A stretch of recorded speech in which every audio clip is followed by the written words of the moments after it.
What is going on, y'all? GeoFuck Side Perspectives. I'm going to also discuss why you should never lower your standards. Because another reason why a lot of us are not getting our needs met, settling for less than what we deserve, and that's in every aspect of life. Because, like, it's everything from the jobs that you're applying to, the friendships you're entertaining, the opportunities that are coming your way, as well as your romantic relationships, interests, and what have you.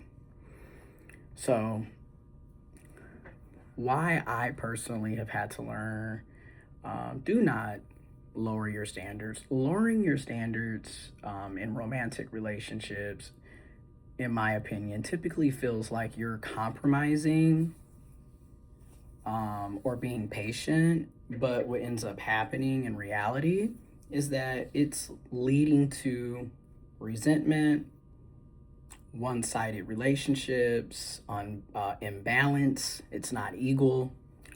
You're literally going to end up repeating the same painful, harmful, dysfunctional, toxic patterns. It's going to be on repeat. And that's like the overarching reason, in my opinion, why you should never lower your standards. But let's really, break it down real quick. Number one, your standards essentially is self-respect in action, in practice. It is you respecting yourself. It's self-respect. I used to think that having standards was a problem. I used to think my standards were too high. And honestly, now looking back, no.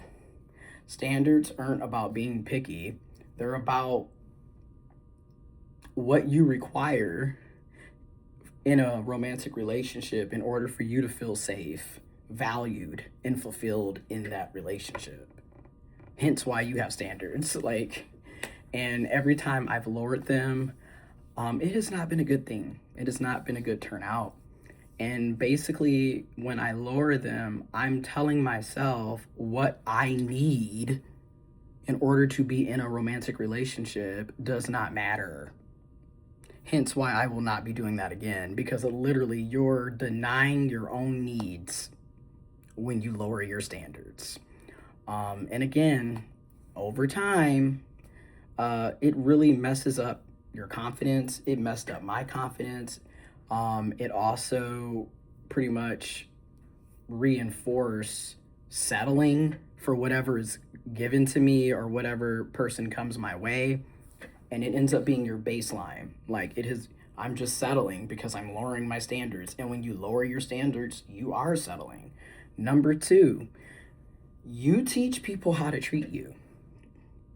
You teach people how to treat you.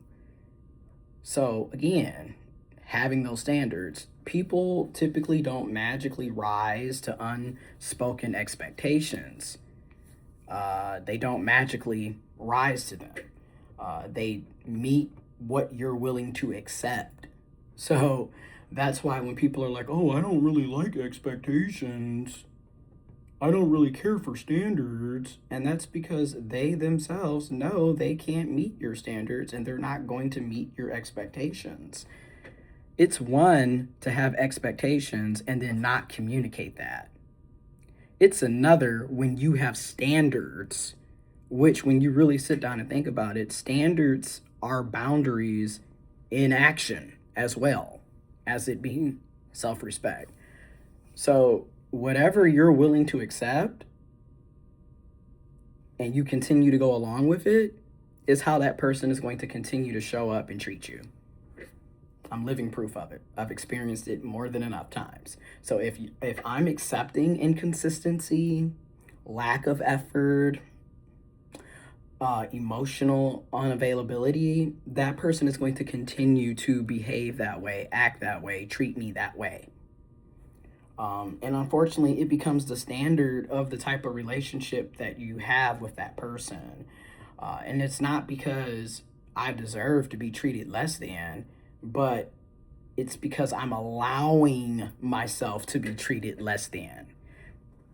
Again, it's not a good look.